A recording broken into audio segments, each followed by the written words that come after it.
want to say Yeah, it should be fun thank right you there. so You're very fine much right there at the end. to Galen and Treadstone for hosting this event and for everything they've done for us. And they've helped me so much out with everything from training tips. I came in here not knowing anything about climbing, to hosting this event, to just encouraging me. All the people that work up here as well have helped me out so much, and I'm extremely grateful for every bit of all the staff here. And also, I'm very, very extremely humbled to have you all here. I mean, this is the most amazing experience I've had, and to have so many family members and friends here celebrating with me is just beyond what I could have imagined. And well, Galen said she wanted to share, me to share part of my story and testimony with you all of how we, got to where we are as far as, being able to compete now. And I thought about it. I learned years ago, I am not the best person to talk and for you to listen to for a while, because you probably start to get sleepy, and I'm not as entertaining. But I learned that when I can bring my wife into it, I sound better, people want to listen to me more, and I'm more likable with her.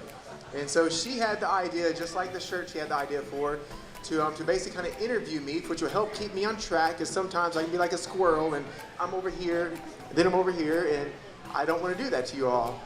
And so before I hand the mic to her, we've got to do it earlier. I'm going to tell you what the logo on the shirt means. The logo on the shirt, as you see, it's a hand at the bottom, and this hand is meant to resemble Christ's hand that's holding us up. And the mountains that you see behind the guy, beneath them, are there to symbolize all the adversities, all the struggles, the problems, the things that we face in life, just everything that begins to hold us back, and the things that later turn to shape and mold us. And then the guy in the middle is represent each one of us, pointing up towards the one that guides us through every single step that we take, the one that gets us over those mountains and gets us above those mountains. And as you saw from the shirts, if you haven't, look at the back of someone who's wearing one. It says "Powered by Christ," and that just reaffirms who we get all of our strength and our power from to go through and do everything that we're able to do. And now I'm going to turn it over to my beautiful wife, Cecilia. Thank you. Again, just thank you so much. First of all, to God for everything, all the blessings. For Miss Gayleen, Mr. Mark, everybody around here, all the staff are just such a blessing in our life. They are so helpful, so kind to us, to the whole family. If you come here on a weekday, you're going to see my kids running around, that they are just okay with it. But anyway, I do happen to know this guy just a little bit. And we have prepared a series of questions so we can best share his story and all the experience and how we got here. So, are you ready? No, seriously, you ready? Okay. Okay, tell us a little bit about yourself. Tell me your name, age, all that good stuff. All right, well, my name is Nick Steinhaus. I am 35 years old, going on 25. I'm from Columbus, Georgia. I was actually born a few miles down the street from here at the medical center, which is now Midtown Medical. I went to college right down the street from here at CSU with a few other people that are here in the audience with us today. I went and got my undergrad there, and I went back and got my MBA there in business administration. Okay, and my hobbies are obviously clearly rock climbing, and my other hobbies are American Ninja Warrior training, bicycling, and I still ride motorcycles, and y'all will hear why that's kind of a surprise in a minute. And then other ambitions, and the biggest ambitions I have with this whole opportunity that we've been presented with is, since we've got started on this journey, it's been our goal to share what we've experienced and what we went through. And we've done that through YouTube for about 2 years now, where we share recipes that are healthy, and we share just tips and different ideas that we call it the mindset of a champion, of just how to get basically out of our own way and how we got out of our own way to get in shape and to be healthier. That's right.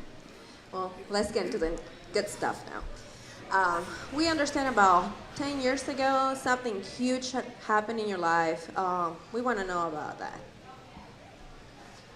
Okay, about 10 years ago, it's like, I think everything major in my life almost has happened on this road. And this road changes names a few times, but about 10 years ago, on this very same road, about a mile down, I was on the way to work, I was 25, I was running late, and I was on a motorcycle. I was estimated to be doing about 70 miles per hour when I flew through the intersection and a car had turned through the intersection as I was going through it, and I T-boned this car at 70 miles per hour. I can still now vividly remember entering that intersection and knowing that I was not coming out unscathed. The next thing I remember is I wake up in the hospital and my dad is sitting at the foot of the bed in the hospital asking me if I know where I am and if I knew what happened. And at that point, I had no clue. Because when I originally got taken to the hospital, they took me and they checked me in under the name of John Doe. Because my state was so severe when they found me, or the ambulance got there, they didn't have time to look for IDs or figure out who this guy was. It was just get him into the hospital, into surgery, and get him stabilized.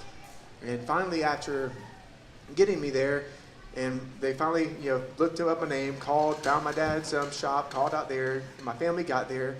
They later learned that after I was stable, that we weren't out of the woods yet. The next big concern was I'd had such a massive concussion from hitting the car at that speed that brain damage was the next, risk or obstacle that we were facing. But I can tell you now, coming out of it, I do believe I came out of that accident smarter than I went in. She's proof here. But that was, definitely a massive event in my life. So with that being said, what did the doctors say? What limitations they told you would have? Well, coming out of the hospital, the doctors had told me that because of the nature of the accident I had, that I would probably not be able to run again, and I wouldn't be able to play sports, and I would just have these limitations. And limitations did not sit well for me because I didn't see myself as a person that couldn't do these things.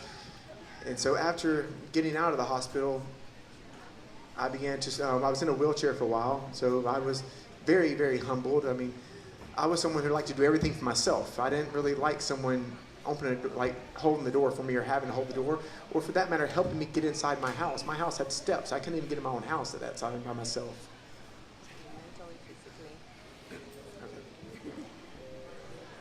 So mentally and physically after the accident, when I first got out of the accident, I learned that the CSU had medically withdrew me from school. I was in my final semester of undergrad. I was supposed to be graduating, and I was told I was medically withdrawn from school.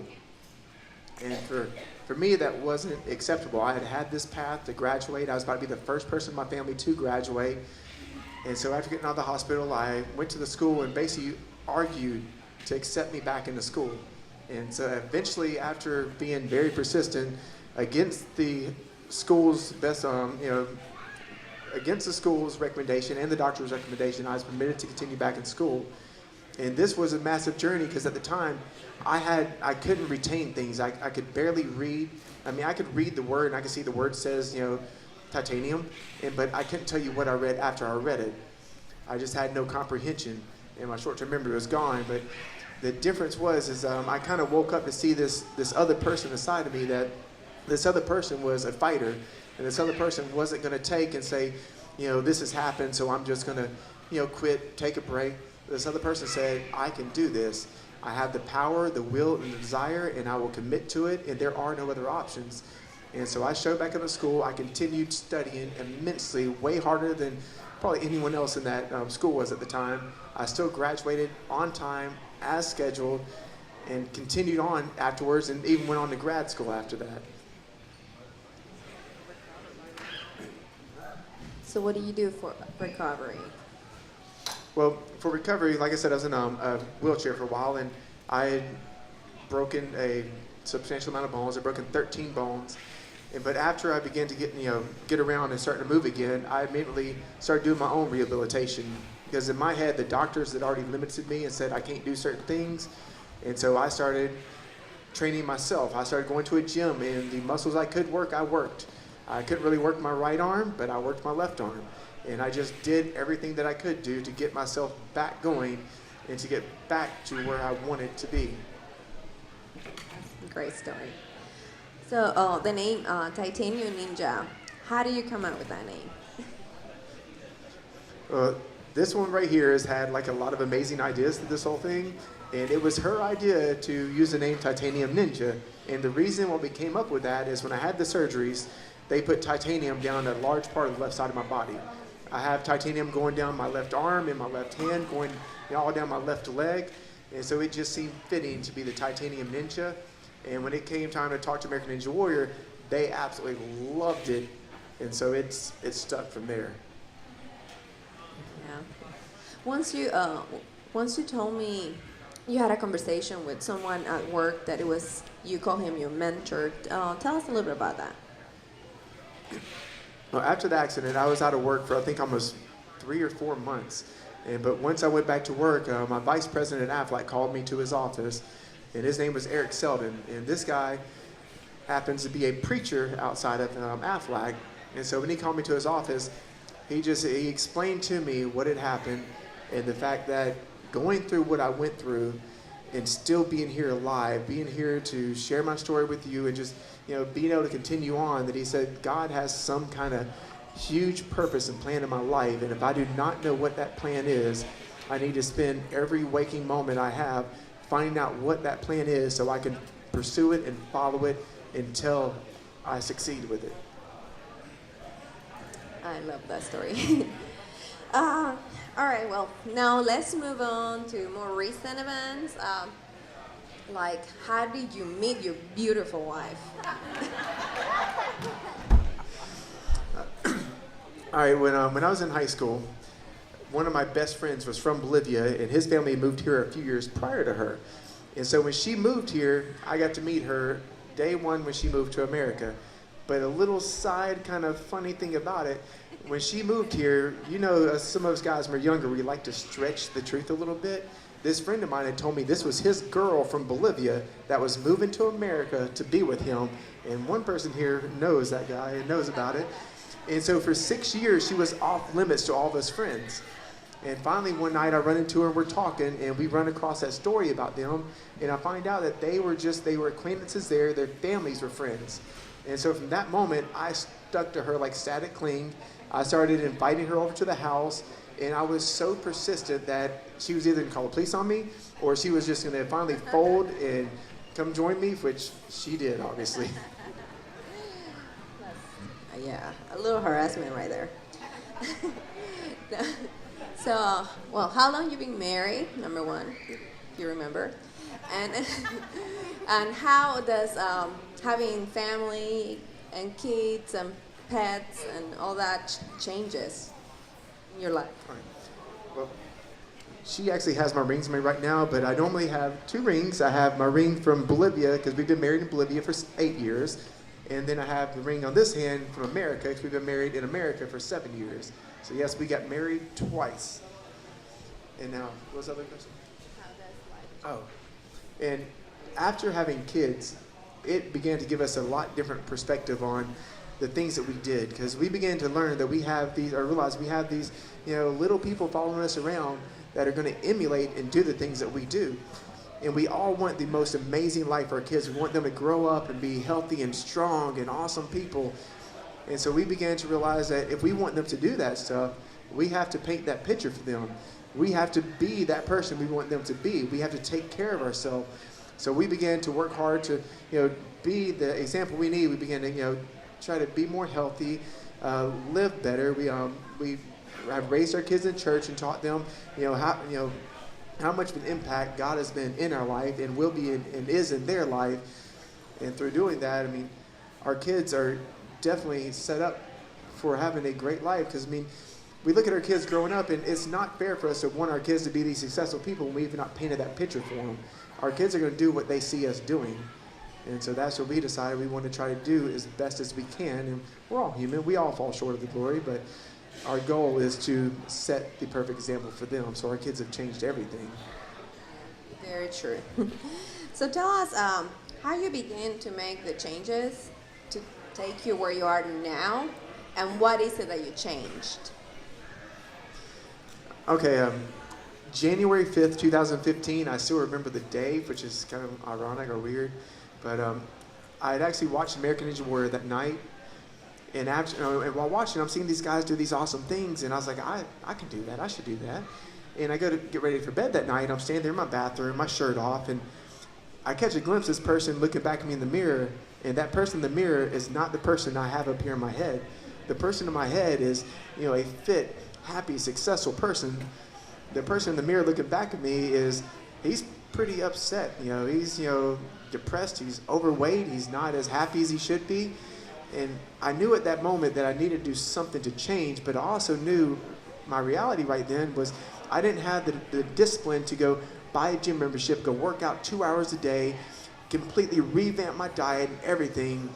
But I did know I could start doing small, little, simple, seemingly insignificant things that I could do every day and I could commit to. And those little disciplines would grow and they would get bigger and they would help shape my direction.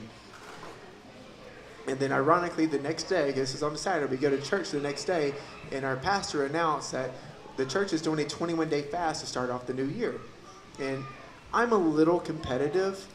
And so when the pastor said he was going to do basically a Daniel fast, which is where you eat nothing but fruits, vegetables, nuts, and drink only water for 21 days, no sugar, nothing like that, I decided, you know what? I'm going to see pastor's diet or his Daniel fast, and I'm going to raise him a daily workout and a Bible study. So my wife and I began to work out every morning for just a simple 25 minutes. Later went up to 30. And then we started, we ate the Daniel fast. And during those 21 days of eating the Daniel fast meals and working out and doing our Bible study, it helped us grow a lot closer together. It helped increase our faith. And I lost 20 pounds, which really kick-started my direction on starting this whole weight loss goal and journey that I was on. Yes, that's great. All right, Nickelodeon. Don't call him that. So now that you have been selected to compete in American Ninja Warrior, we want to know your whole experience so far from the time you got the phone call to now. Well, the day I got the phone call, Cecilia they called her first, and they planned to surprise me with it beforehand. And we had been seeing other people get their final calls on social media, and our morale started to get a little down. And it was on a Sunday after church, we were talking, and I looked at it, I was like, you know what, they're going to call tomorrow. Well, that next day, they contact her while I'm out helping my grandfather, and they get her to come up with a reason to get me home fast so they can call me and she can record it, which is probably the video some of you saw on YouTube, and surprised me. Well, I hurried up. I was, like I said, I was out helping my grandpa go to one of his appointments, and so I rushed home, get the call with her, and we have like the most amazing excitement. This is a journey, a hope and a prayer that we've been, pursuing for a long time. But then a little bit after that, we get another call, or we find out a little bit later that my grandfather had just passed away.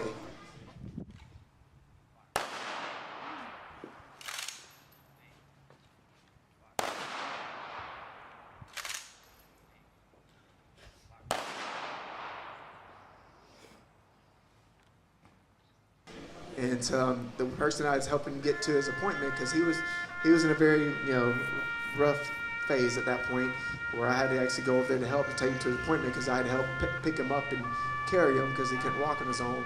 And so with this big high that we had of getting on this show that we've been going for so long, we had an immediate low to overcome as well.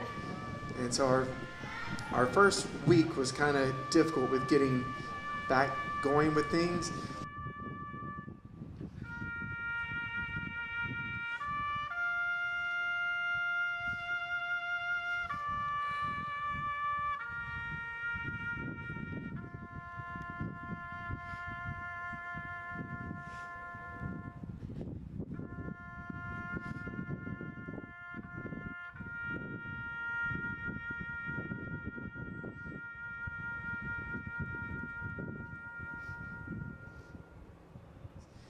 But with it being 30 days from the moment that they called to the moment that I was going to be competing, we began to start training. But when you know that you're about to go on the show and train or compete, in 30 days it's not realistic that you can plan to build muscle. But what you can do in 30 days, you can refine technique. You can help increase and improve your techniques. We began to really focus on technique. I talked with Mark, Galen's husband here at the gym about some different training techniques I could do, as well as several other people here at the gym help me, give me some ideas of how I can improve and get better and more efficient. Yeah, definitely.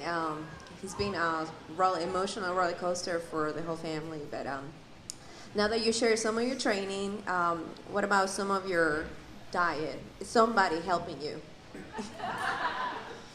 After we got the call, especially with everything that was going on right then, Cecilia, my wife, volunteers to start basically preparing and planning all my meals. Because with going to the competition, we wanted me to lean down as much as I could and be as strong as I could be when I go into the show. And when you're hanging, you want to be light, not heavy. And I'm technically heavy for this show. And so she started managing my macronutrients that I was taking in, which if you've ever tracked your macros, is a more challenging approach to diet than just trying to count calories. And so that was definitely a feat for her to do that has helped me out tremendously. It has proved that in 3 weeks, I've dropped about 5+ pounds of body fat in 3 weeks. And I'm now to the best shape I've ever been in my entire life. I'm 171 pounds, and I have only 12 pounds of fat on my entire body right now. So this woman, without her, honestly, without her, I could have done none of this. Like, the pushing me to train, she comes in here and she trains with me. She's doing full pull-ups now. She's doing full push-ups. And when I'm over here training with her and I see her pushing hard and I feel that fatigue setting in, I know that I can't slack off and slow down. I've got to go just as hard as my wife's going because she's looking at me to also, lead as well. Enough about me. Thank you so much. So far, tell us what you've learned and just from the time the accident happens to the whole experience. What have you learned from this? I'd say the biggest lesson I learned is in life, things may happen to you that at the time you're questioning how in the world could God allow something this bad, this catastrophic to happen to us? I mean, why would God let this happen? And I learned that when you're looking forward, it's hard to connect the dots to understand why something can happen. It's not until you've went through everything and you're looking back that you understand that God always has a purpose for everything that he puts in our life. And when I was going through this accident, I mean, I'm sure I probably cursed God of how I could be in this much pain and go through this much struggle and receive these limitations I was being told I would have. But looking at it now, I mean, it's because of that accident that I have everything I have now. It's because of this accident that I found that person inside of me, that fighter that will fight against those limitations. And it's because of that accident that I have my beautiful wife that I have now. That accident knocked some sense into me. It's because of that accident I have these kids. And so the biggest thing I've learned is that there is a plan in your life. And a lot of times you have to hit some bumps along the way. And I look at it kind of like a sculptor sculpting his masterpiece. There are some big chunks he's got to bust off that masterpiece, which looks painful when they're coming off. But when he's finished, you have a refined, sculpted piece, and that is us. You go through some bumps, some bruises, and some pain, but God has a plan of why we go through them, and those help shape us and get us where he has us planned to go. Amen. That's super awesome. What advice do you have that you can share for somebody just getting started? The best advice that I've had is an athlete is not people just don't become athletes overnight. People don't become successful in business overnight. It takes a lot of little things that happen over a long period of time. So if your goal is to be like an athlete or a successful business person, my best advice to any of them, especially a lot of these young kids here, is to envision yourself already being that athlete that you want to be. Envision yourself in that position and think about it. That athlete that you want to be like, if you were that person, that athlete does not eat certain things. They do not drink certain things. Those athletes do not go certain places, and they do not say certain things. If you live as if you already have that blessing, that goal that you have, it'll help guide you on your path that you're planning on going on. So as I was saying, the biggest thing is just to contribute to the small, little, seemingly insignificant daily disciplines, and they will continue to grow, and you'll get little successes in your life. And success is one of those things, it's like a virus. It is contagious. You get success in one little piece of your life, it transfers into other areas of your life, and you just continue to grow, and you wind up looking back. Like I look at pictures previously, and then I see where I'm at now, where my family's at. I never thought we could have came as far as we did, because all I did was simple little small things. And so through strength from Christ and helping guide us through all this, and through amazing family support and everyone here that supported us so much, we have been truly and extremely blessed beyond belief. And I want to thank every single one of you all for coming out here. This has touched my heart. I cannot even express to you all enough. And I cannot wait to get down there in Miami, go through that course, and then come back here and watch it with you all in another month. Yes.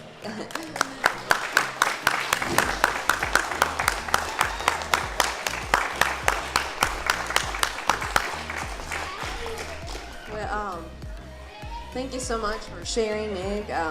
We're so proud of you.